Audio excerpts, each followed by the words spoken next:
Hello, class 10th. How are you?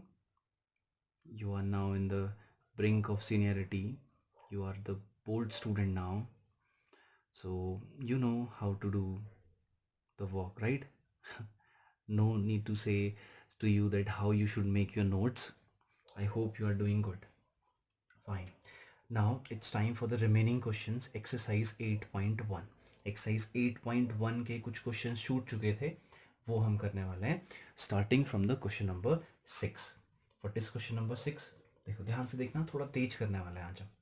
जो चीज़ given है question number 6 में वो ये है कि angle A and angle B are acute angles. Angle A and angle B are acute angles. Acute कुछ अगर याद आया होगा कि एक्यूट से कुछ याद आया, Jatin is acute angle type की बातें कर रहे थे, योगिता थापा इज एक्यूट, याद आया कुछ? एक्यूट, एक्यूट से मतलब है हमारे पास क्या, लेस देन 90 डिग्री. हमने क्या बात की थी, cute word, C for cute, C for complementary. ये सारे वर्ड्स क्या है, किससे रिलेटेड है, 90 डिग्री से रिलेटेड है. कॉम्प्लीमेंट्री एंगल्स क्या होते हैं, जो जिनका सम 90 डिग्री होता है. एक्यूट एंगल्स कौन होते हैं, क्यूट कौन होते हैं, जो 90 डिग्री होते हैं. वो केवल याद करने के लिए था, क्योंकि कभी कभी हम क्या होते हैं, कंफ्यूज जाते हैं. बस रिमेंबर, क्यूट जो है 90 डिग्री से रिलेटेड है. आज से कोई क्यूट दिखे तो तुम कह सकते हो कि क्या ये बहुत 90 डिग्री टाइप का एंगल है, यानी कि क्यूट है.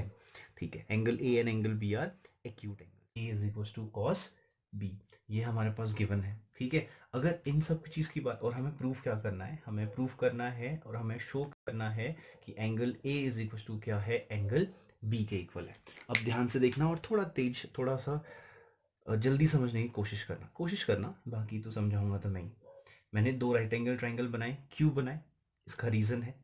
देखो पहले तो ए और बी क्या है, एक्यूट है, 90 डिग्री से छोटे हैं. तो ये 90 डिग्री है, तो 90 डिग्री ए और बी तो नहीं हो सकते. तो ए यहाँ पे होगा, बी यहाँ पे होगा, ए यहाँ पे होगा, बी यहाँ पे होगा. तो ये तो बचेगा क्या, सी. तो दिस इज सी. ठीक है, अगली बात करते हैं. हमें क्या मालूम करना है, हमें गिवन है cos A is equal to cos B. ये दो ट्राइंगल बनाने का मतलब ही ये था कि एक बार एंगल ए को फोकस करेंगे, एक बार एंगल बी को फोकस करेंगे. चलो करते हैं. एक बार एंगल ए को फोकस करेंगे. अगर हम एंगल ए को फोकस करते हैं तो सामने वाली लेंथ क्या होती है, परपेंडिकुलर. ठीक है, सबसे बड़ी लेंथ क्या होती है, हाइपोटेनियस. और तीसरी क्या होती है, बेस. Remember this. ठीक है, अब एक बार हम क्या करने वाले हैं, बी को फोकस करने वाले हैं. अगर हम बी को फोकस करेंगे तो सामने वाली लेंथ क्या होगी, परपेंडिकुलर. बचेगी क्या, बेस. और तीसरी सबसे बड़ी लेंथ क्या होती है, हाइपोटेनस. ठीक है, तो यानी बस काम खत्म हो गया हमारा. और क्या करना है हमें, कॉस ए चाहिए हमें. चलो रखते हैं फिर. कॉस ए हमें पता है, कॉस ए कैसे फाइंड करते हैं हम. कॉस ए इक्वल टू क्या होता है, पंडित जी बताएंगे, जोशी जी बताओ, ओ विवेक बताओ भाई. पंडित बद्रित प्रसाद हर हर बोले, ये तो है, ये तो मालूम है. हमें क्या चाहिए, कॉस ए, कॉस की वैल्यू क्या है, साइन कॉस, कॉस की वैल्यू यहाँ से नीचे की ओर को देखते हैं, बेस अपॉन हाइपोटेनस. किसको देखना है, इसे. क्यों, एंगल ए को फोकस करना है, ए को हमने यहाँ पे फोकस किया है. ठीक है, base upon hypotenuse. What is base, base is this, क्या है ये, A C upon what is hypotenuse, hypotenuse is A B. Confuse नहीं होना, कंफ्यूज नहीं होना, दिस इज बी. ठीक है, अब देखो एक काम हो गया, हमें कॉस ए मिल गया. ठीक है, अब हमें कॉस बी भी चाहिए, कॉस बी भी ढूंढ लेते हैं. Cos B is equal to क्या होगा, अब बी को या ये क्यों इस कॉर्नर में इसको लिखा, इस कॉर्नर में इसलिए लिखा कि ये जो फिगर है वो इस चीज़ के लिए, ये फिगर हमने इस चीज़ के लिए बना हुआ है. बी को फोकस करना है, यहाँ पे हमने बी को फोकस किया हुआ है. कॉस बी क्या होगा, हमें मालूम है कॉस बी क्या होता है, बेस अपॉन हाइपोटेनस होता है. व्हाट इज बेस, यहाँ पे बेस अभी क्या है, बी सी है. हाइपोटेनस क्या है, ए बी है. This is it. किसी को प्रॉब्लम है तो बताओ. ठीक है, अब आगे बात करते हैं. देखो बस आंसर आने वाला है हमारे पास. कॉस ए ये है, कॉस बी ये है. क्वेश्चन के अकॉर्डिंग क्या है, दोनों चीजें आपस में क्या है, according to question.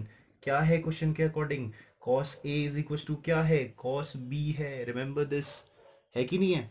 Cos A की जगह पे क्या लिख सकता हूं मैं, A C upon A B. Cos B की जगह पे क्या लिख सकता हूं मैं, B C upon A B.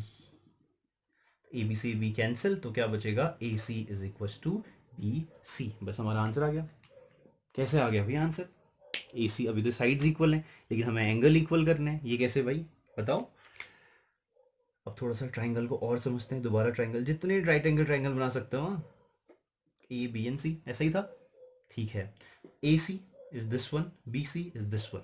अब तुम समझ ही गए होगे क्या, किसी भी ट्राइंगल में दो साइड्स अगर इक्वल होती हैं तो उनके अपोजिट एंगल्स भी क्या होते हैं, आपस में इक्वल होते हैं। तो तुम्हें ये रीजन लिखना पड़ेगा। क्या लिखना पड़ेगा? In a triangle angles opposite to equal sides are equal, यानी कि क्या, अपोजिट साइड्स के इक्वल एंगल भी क्या होते हैं, आपस में इक्वल होते हैं। यहाँ पे ये रीजन लिख के डायरेक्टली लिख सकते हो, angle A is equal to angle B, hence proofed.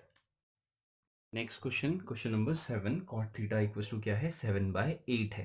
देखो इसको करने से पहले ये कर लेते हैं। कॉट स्क्वायर थीटा की वैल्यू निकालनी है, तो इससे हम एक कॉन्सेप्ट भी सीखेंगे। क्या कॉन्सेप्ट सीखेंगे भाई? अब देखो, अभी इस क्वेश्चन को भूल जाओ, अभी साइन से समझाता था, क्योंकि कंफ्यूज ना हो, क्वेश्चन से कोई लिंक नहीं है इसका। Sine square theta, sine theta square, sine theta whole square. अब वीडियो को पॉज करो और मुझे ये बताओ, इन तीनों में कौन कौन सी चीज़ें इक्वल हैं, या फिर सारी की सारी चीज़ें आपस में इक्वल हैं?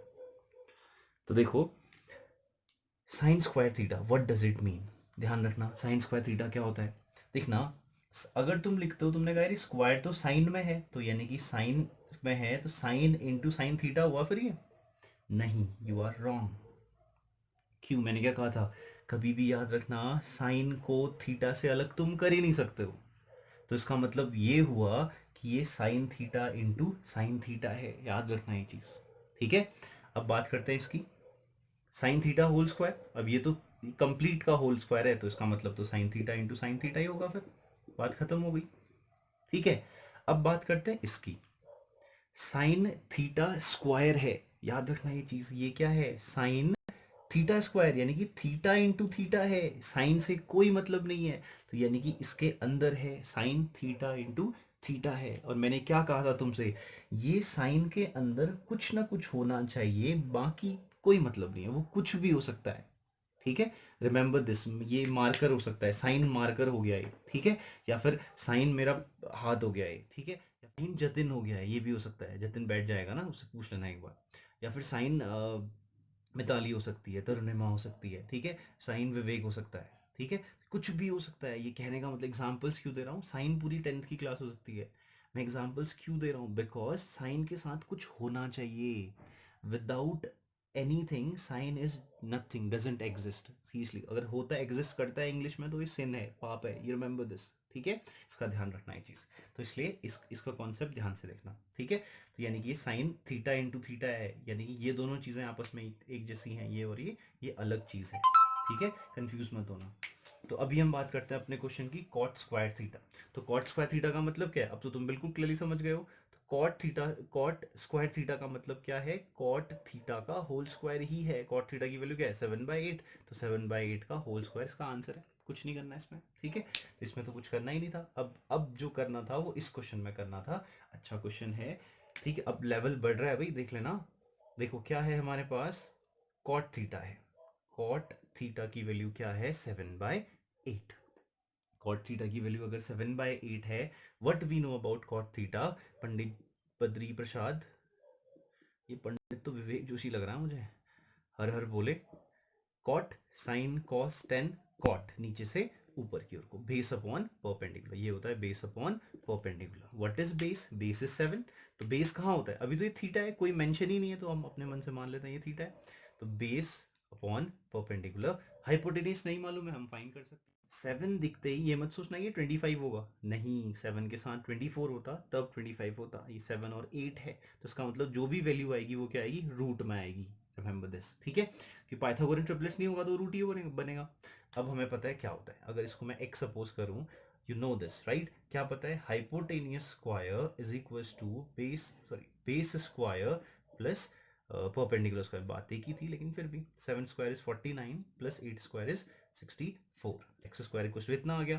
तो x equal to x square equal to कितना आएगा, ऐड करो, 113, ठीक है, स्क्वायर हटेगा तो क्या होता है, स्क्वायर रूट आता है, 113, तो एक्स की वैल्यू क्या आ गई, 113।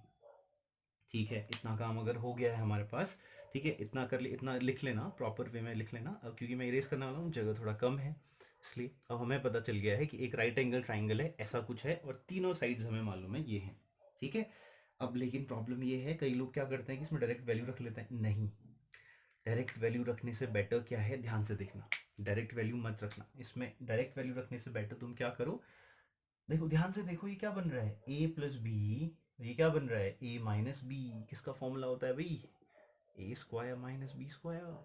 याद आया कुछ, पढ़ो पढ़ो, जरूरत है पढ़ने की। ये क्या है, a plus B, A minus B, A square minus B square, ठीक है। तो चलो चल देखो, ए की जगह पे 1 है, बी की जगह पे साइन है, ए की जगह पे 1 है, बी की जगह पे 1 है, तो मैं क्या लिख सकता हूँ इसको, ए स्क्वायर यानी कि 1 स्क्वायर, बी स्क्वायर यानी कि साइन स्क्वायर थीटा, बीच में नेगेटिव सिंबल। ये काम मैं कर सकता हूँ, चलो करते हैं। तो क्या लिखूंगा मैं, ए स्क्वायर माइनस बी स्क्वायर। अब इसको लिखने की जरूरत नहीं है, लेकिन फिर भी तुम यहाँ पे एक ब्रैकेट में फॉर्मूला लिख सकते हो, ठीक है, खुद लिख लेना ये काम। नीचे भी क्या होगा, A plus B A minus B, what A square minus B square. इतना काम हमने कर लिया, ठीक है। After this what we know, हमें क्या मालूम है भाई, 1 square is 1 minus sine square theta. क्या हमें मालूम है साइन थीटा क्या होता है, पंडित जी, पंडित बद्री प्रसाद हर हर बोले, साइन परपेंडिकुलर अपॉन हाइपोटेनियस, ठीक है। परपेंडिकुलर क्या है, चलो अभी हम केवल ऐसे लिखते हैं, पी अपॉन एच लिख देता हूँ। स्क्वायर है तो दोनों का स्क्वायर होगा, ये तो हमें मालूम ही है, ठीक है। 1 था, ठीक है, माइनस कॉस की जगह पे क्या लिखूंगा मैं, base upon hypotenuse, what is base 7, hypotenuse is H, यानी कि सॉरी अभी अभी वैल्यू नहीं रखते हैं, डायरेक्टली लिखते हैं बेस अपॉन हाइपोटेनियस। स्क्वायर क्यों किया पता होना चाहिए, ठीक है। चलो आगे करते हैं, क्या होगा, यहाँ आएगा क्रॉस मल्टीप्लीकेशन, ऐसे तो सॉल्व करते हैं। जिसको नहीं आता बता देना मुझे, ये नहीं आता करके सर दोबारा बता दो। H square minus P square, divide में क्या बचेगा, H square whole upon H square minus B square, divide में क्या बचेगा, एच स्क्वायर, ठीक है। तो ये कैंसिल, ये सबसे ऊपर जाता है तो कैंसिल ही होगा। तो क्या बचा, H square minus P square upon H square minus B square. अब क्या है फिर, अब वैल्यूज रखो। अब ये काम मैं तुम्हारे ऊपर इम्पोज करने वाला हूँ, ये तुम्हारे लिए एज अ सोने से पहले कर लेना। अब क्या कहूँ, मैं ऐसा ही कहूँगा फिर, ठीक है। h की जगह पे क्या रखोगे, square root of 113, minus p की जगह पे क्या रखोगे, 8, b की जगह पे क्या रखने वाले हो, 7, और इसको सॉल्व करोगे और नीचे कमेंट में मुझे आंसर दोगे, ठीक है। या फिर इमेज में तुम सेंड कर सकते हो मुझे फोटो, ठीक है। तो दिस इज इट, ये बाकी काम कर लेना, ठीक है, इजी है। और याद रखना h की जगह पे क्या है, 113, तो रूट 113 का स्क्वायर क्या होगा, क्या होगा भाई, 113 है ना, रूट हट जाता है स्क्वायर में, रिमेंबर परपेंडिकुलर इज स्क्वायर। चलो कर ही लेना, अभी मैं कोई क्या करूँ अभी, ठीक है। ये खुद से कर लेना, क्वेश्चन नंबर 7। और बाकी क्वेश्चन, अब देखो बाकी सारे क्वेश्चंस तुम्हारे हवाले हैं, अब मैं नहीं करने वाला हूँ, ठीक है। थोड़ा बहुत दिमाग लगाओ थोड़े से, ठीक है, सब अब सिमिलर क्वेश्चन है। 7 दिखते ही ये मत सोचना ये 25 होगा, नहीं, 7 के साथ 24 होता तब 25 होता, ये 7 और 8 है, तो इसका मतलब जो भी वैल्यू आएगी वो क्या आएगी, रूट में आएगी, रिमेंबर दिस, ठीक है। कि पाइथागोरन ट्रिपलेट्स नहीं होगा तो रूट ही बनेगा।